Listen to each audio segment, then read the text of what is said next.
మంచిరేవులలో ఓంకారేశ్వర ఆలయానికి శంకుస్థాపన చేసిన సీఎం రేవంత్ రెడ్డి ఈ సందర్భంగా ఏర్పాటు చేసిన సభలో మాట్లాడారు. మూసీ నది ఒడ్డున మంచిరేవులలో ఓంకారేశ్వర ఆలయ నిర్మాణం కార్యక్రమం దేవుడి నిర్ణయమని సీఎం రేవంత్ రెడ్డి అన్నారు.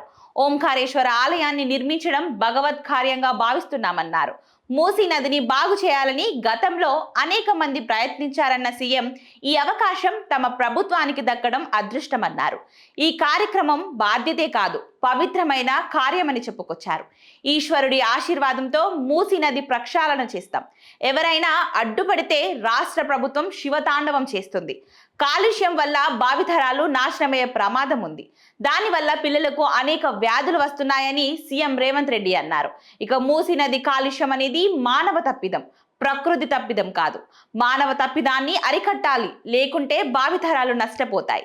వాళ్ళు చేయలేని పనిని ఎవరు చేయకూడదని కొంతమంది అడ్డుపడుతున్నారన్నారు. ఏదేమైనా 600 ఈ ప్రాజెక్టు పూర్తి చేసి తీరుతామని సీఎం రేవంత్ రెడ్డి చెప్పుకొచ్చారు. అంతకుముందు గండిపేట మండలంలో మంచిరేవులలో సీఎం రేవంత్ రెడ్డి కుటుంబ సమేతంగా వీరభద్రస్వామి ఆలయంలో పూజలు నిర్వహించారు. అనంతరం ఓంకారేశ్వర స్వామి ఆలయానికి శంకుస్థాపన చేశారు. ఈ కార్యక్రమంలో డిప్యూటీ సీఎం బట్టి విక్రమార్క, పలువురు ఎమ్మెల్యేలు, అధికారులు పాల్గొన్నారు. ఈ ఆలయ నిర్మాణానికి ఇప్పటికే డిజైన్ ఖరారు చేయగా 3D వీడియోను కూడా ప్రభుత్వం రిలీజ్ చేసింది.